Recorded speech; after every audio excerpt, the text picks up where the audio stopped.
95% corresponde à maioria desses resultados esperados. A média, né? Só que a gente tem o que não apresenta tanto resultado e o que apresenta muito. Mostra pra cá. Eu não sei se dá pra ver esse gráfico. Depois vocês procuram aí, curva de Gauss.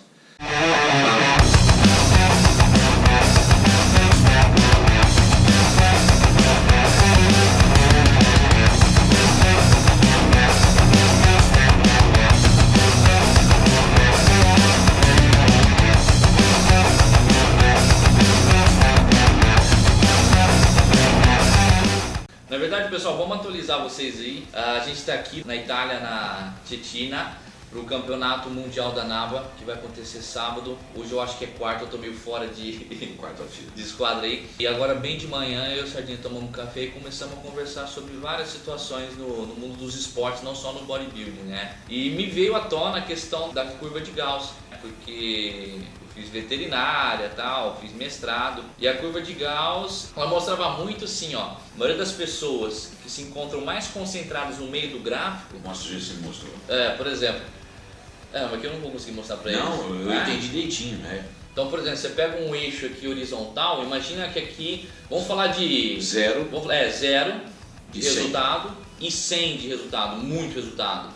A curva, normalmente, ela faz assim, ela tem essa característica, ó. E ela tem uma repetibilidade muito grande, independente do que você for testar, tá? Então vou dar um exemplo aqui, ó. No meu exemplo lá, animais que engordaram 0 kg após uma determinada ração, que engordaram 1 kg ao dia em determinada ração e que engordaram mais de 2 dias, né? Ganharam mais de 2 kg de peso por dia pela determinada ração, mesma ração. Se a gente fosse traçar o gráfico desses 300 animais, vamos dar exemplo, se computaria assim, ó. No centro, o resultado esperado, que é de 1 kg por dia, então na maioria das pessoas, na maioria do N, poucos animais não vão ter qualquer resultado e pouquíssimos animais também terão muito resultado. Então aí eu estava falando pro Sardinha isso aí, ele já meio que fisgou um assunto. Por quê? Porque é exatamente o que acontece nos esportes. Exatamente o que acontece nos esportes. E ele sempre falou, né, vocês estão de prova, aquela pessoa que está ganhando, que ganha Olímpia, ganha os campeonatos, ela toma mais esteroide que os outros, então é isso? Então na hora que ele falou isso também, eu lembrei da curva de Gauss. Não, na minha opinião, ali todos são já extremamente selecionados. É o último filtro para mim. Então esses caras são os que estão fora da curva de Gauss, fora da média, estão para frente, igual aquele animal que ganhava mais 2 kg por dia, né? Fora da frente, completamente seleção, completamente adaptada a se desenvolver, a performar no estímulos que todos estão sofrendo aquele mesmo estímulo. Alguns não têm resultado. Imagina na sua cabeça aí, ó. Vê se você não conhece uns caras assim que tentam fazer de tudo e não vão pra frente. Não só com o pau de esteroide, verdade. Toma suplemento, treina certo, entre aspas, e tudo mais. Mas não vai. E vai com muito esforço. E tem 2 lá, no começo do grau. No meio, todos fazem a mesma coisa. E no meio tem a grande população, que você vê sempre um cara forte na academia, que o cara nem faz dieta certa, mas ele está ali, hipertrofiado, tem um volume. Você pega desse, você pega 30. Agora, tem aquele cara, que é o cara no meio de galera, que se transforma no campeão, tomando a mesma coisa que todo mundo. E é exatamente o que eu estou falando. E isso eu falo para vocês porque eu estava dando um exemplo para ele, por isso que despertou isso para ele. Eu estava falando sobre genéticas, que normalmente muitos bodybuilders consagram outros como a melhor genética do mundo. Vou dar um exemplo que para mim também é exemplo. Flex Wheeler é a genética preferida por muitos especialistas, inclusive meu amigo Jorlan é fanático e tudo mais. Para mim, não é. Por quê? Não que eu seja o dono da razão, mas até seguindo esse parâmetro da curva de Gauss, o Flex Wheeler analisa os quadríceps, por exemplo. Eles terminam bem antes do joelho. O joelho está aqui, o quadríceps termina aqui. Pega Kai Greene, pega Phil Heath, pega Branch Warren.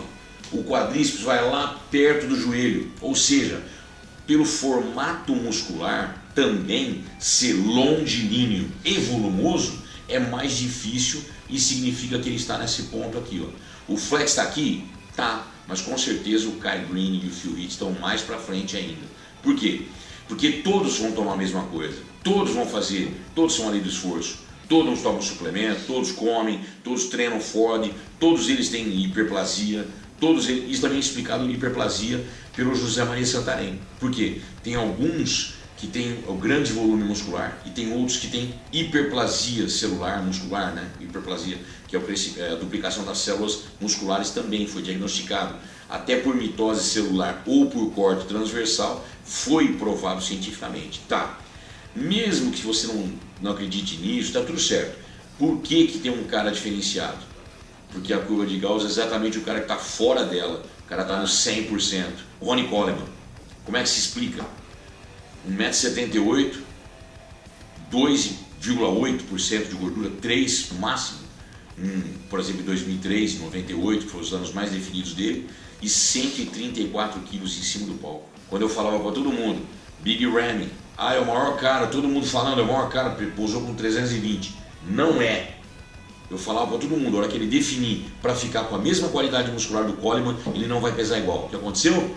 Ano passado ele entrou na melhor forma da vida dele, bunda estriada, deu trabalho pro Phil Heath, foi vice-campeão, posou com 290. E não estava definido como o Coleman ficava nem de longe. Então se ele secar para ficar igual o Coleman, ele não vai pesar mais 290. O Coleman subia com 297 em 2003, que para mim foi a melhor forma do Coleman. Então o Coleman está no gráfico máximo da curva de Gauss que o Will acabou de falar. E ele acabou de falar também do ginasta, né? Na verdade, eu lembro que eu sou de Ribeirão, o Cedinho somos de Ribeirão Preto, e eu, na época, a seleção brasileira de ginástica olímpica morava em Ribeirão, né? Eu conheci os meninos lá. Carlos Bosque. Não, acho que era do Coque, não lembro. Os caras eram muito fortes, né? Os caras eram muito fortes, muito empedrado. Tipo assim, um cara novo, né? Você fala, cara, mas o cara vai conseguir ficar com um corpo desse, assim, né? E gente, molecada, fala, deve tomar bomba pra caralho, né? Não sei o quê. E ele falava, velho, eu nem posso tomar, obviamente, porque tem o doping, às vezes tipo assim, você tem que dar o seu local onde você mora, onde você vai estar, em todas as horas do seu dia. Pra ser pego, eu fiz esse doping. De forma aleatória, eles podem bater na sua porta lá e colher a urina, 76 ml. Né? Então eu falei, não pode. Eu falei, caramba, mas faz sentido por quê? Porque assim, esses atletas de altíssima performance, na verdade, que eu até comparo que para mim a veterinária ainda fica muito na cabeça, né? Mas influência. Assim, a genética é muito clara, né? Porque o fenótipo é aquilo que você se manifesta, aquilo que você se mostra, é uma mistura do genótipo que você tem, né? A sua sequência de genes, a expressão desses genes, na verdade, mais o ambiente dando estímulo àquilo. Isso é básico. Então, por exemplo, associação. O fenótipo. O que qual é o fenótipo do Sardinha? Puto, o cara é bodybuilder, ombro massa pra caramba, cinturinha, tal, etc. Por quê? Porque tem uma genética interessante para isso, mas sofreu estímulo para isso. Alimentação, musculação, esteroide, alimentação, porra toda, que vocês já sabem como que funciona, tá? Só que por que eu não sou assim, né? Talvez uma genética? Não, também, mas eu não submeti ao mesmo ambiente que ele está submetendo há 30 anos. Então o meu fenótipo é diferente do dele, assim como é diferente do seu, enfim. Então o fenótipo daquele ginasta... Perfeito isso, o fenótipo daquele ginasta, na verdade, alguns detalhes desse genótipo, da expressão, de fato é diferente dos outros amigos dele que tinham um perfil bem mais magro, né? Porque o estímulo era igual. O estímulo era igual. Mas os amigos pode estar um aqui no começo da coisa porque a genética é muito fraca ou porque fez pouco. Sim, não, mas eu digo assim... E no meio todo mundo fez bastante. Em relação ao aumento de massa muscular, ele está fora da curva de Gauss. Ponto. Em relação à performance no esporte, eu não sei. Porque pode ter outro gráfico. Talvez o gráfico para ter maior performance seja daquele cara um pouquinho mais esguio. Michael Phelps. Falar agora. Michael Phelps. O cara que toma pra caramba, bom. Cara, eu escutei um programa na Discovery Channel. Os caras analisaram o Michael Phelps, velho. Mediram envergadura. Esse cara ligação de dedo pro outro, você viu isso aí? Sim. Então quer dizer, de novo, fenótipo é igual ao genótipo, mas ambiente. Michael Phelps, ele foi submetido a um treino. Eu nem conheço a história dele, né? Mas o treino com o treinador, etc, alimentação, enfim, tinha um genótipo extremamente adaptado àquele estímulo, então se adapta com um fenótipo top para aquilo. Se eu botar ele para correr, ele não corre.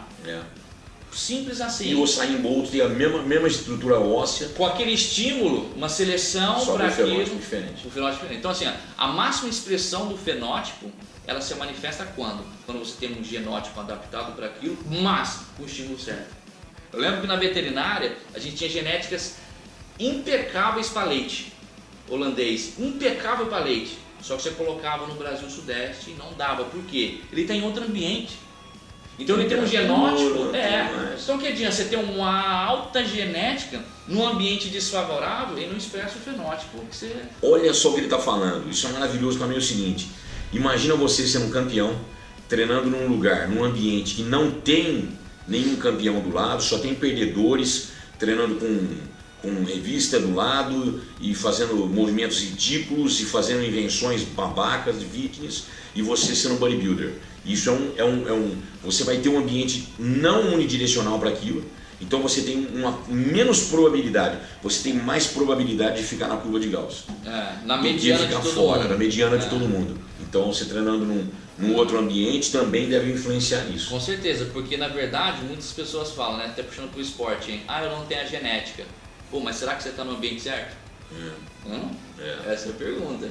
Você pode ter de fato, tem pessoas que podem ter de fato, não ter uma genética adaptada para isso, não tão quanto fora da curva de Gauss, mas a pergunta é, você se permite expressar seu fenótipo da melhor forma possível?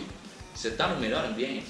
O que é o melhor ambiente? Não só nos melhores amigos, os melhores contatos, mas sim, você está com uma alimentação extremamente adequada para aquilo? Você está treinando de fato adequado para ser um bodybuilder? Exatamente.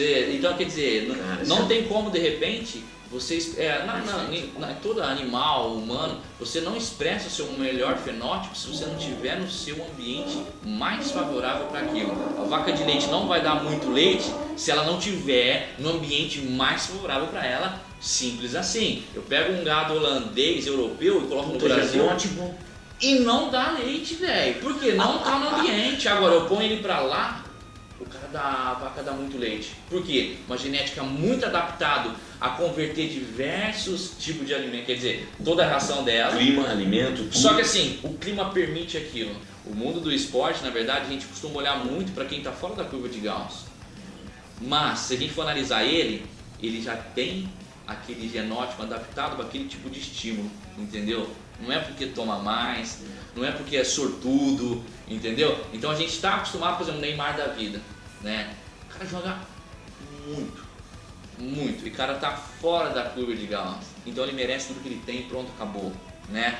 Mas, talvez se ele não tivesse tido uma escola de base pro futebol boa, a gente não estaria vendo o Neymar hoje nem fodendo. Tá entendendo? E tendo a genética dele não vai mudar, né? Interessante assim, o povo fala de genoma, genética, mas o meu genoma e o seu são todos iguais. Igualzinho, o que muda é a expressão, né? Eu expresso algumas proteínas totalmente diferentes ou diferentes da sua. Tanto é que se eu viver no mesmo ambiente que o seu, eu não vou ficar igual a você, porque o meu genótipo, a minha expressão gênica se difere no ambiente. Eu vou produzir fenótipos diferentes. Graças a Deus a população é assim, né? A variabilidade genética. Né? Sensacional.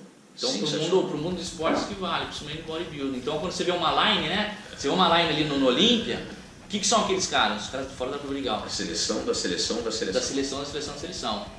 Então ali a gente vê até uma outra curva de Gauss, né?